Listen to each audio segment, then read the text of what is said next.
അടുത്ത കാലത്തായി രേണുസുധിയുടെ ഓൺലൈൻ മാധ്യമങ്ങളോടുള്ള പ്രതികരണങ്ങൾ വലിയ വിവാദമാകാറുണ്ട്. ദ്വയാർത്ഥത്തിലുള്ള ചില യൂട്യൂബേഴ്സിന്റെ ചോദ്യങ്ങളെ തടയുന്നതിന് പകരം അവരെ പ്രോത്സാഹിപ്പിക്കുന്ന നിലപാടാണ് രേണു സ്വീകരിക്കുന്നതെന്ന വിമർശനമാണ് കൂടുതലായും ഉയരുന്നത്.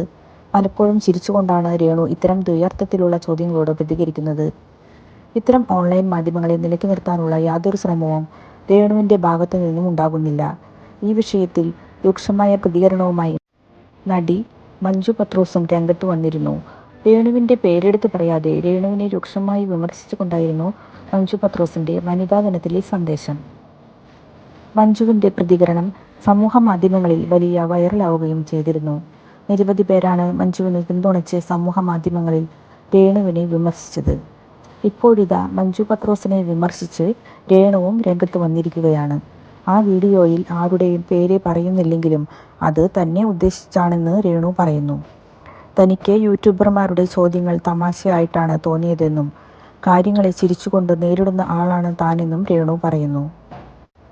രേണുവിന്റെ വാക്കുകൾ ഇങ്ങനെയാണ്: യൂട്യൂബർമാർ പലരും എൻ്റെ സുഹൃത്തുക്കളാണ്.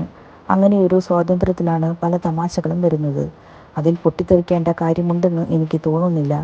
എനിക്ക് മറ്റൊരാളെ പോലെ ചിന്തിക്കാനോ സംസാരിക്കാനോ കഴിയില്ല. എല്ലാവരും മഞ്ജു പത്രോസിനെ പോലെ പെരുമാറണം എന്നുണ്ടോ? സുധിച്ചേട്ടൻ്റെ സഹപ്രവർത്തക എന്നതിനപ്പുറം അവരെ വ്യക്തിപരമായി അറിയില്ല. അവരുടെ വസ്ത്രധാരണത്തെക്കുറിച്ചോ വിവാദമായ ടാറ്റു കുത്തിയ വീഡിയോയെക്കുറിച്ചോ ഞാനൊന്നും പറഞ്ഞിട്ടില്ല. മറ്റുള്ളവരുടെ വ്യക്തിസ്വാതന്ത്ര്യത്തിൽ ഞാൻ ഇടപെടാറില്ല. എന്നെ ഏറ്റവും കൂടുതൽ വിമർശിക്കുന്നത് സ്ത്രീകളാണ്. അത് കമന്റ് ബോക്സ് നോക്കിയാൽ മനസ്സിലാകും. രേണു ഇത്രയും വലിയ സെലിബ്രിറ്റി ആയതിൻ്റെ അസൂയ കൊണ്ടാകും പലർക്കും ഇങ്ങനെ താഴ്ത്തി പറയാൻ തോന്നുന്നത്.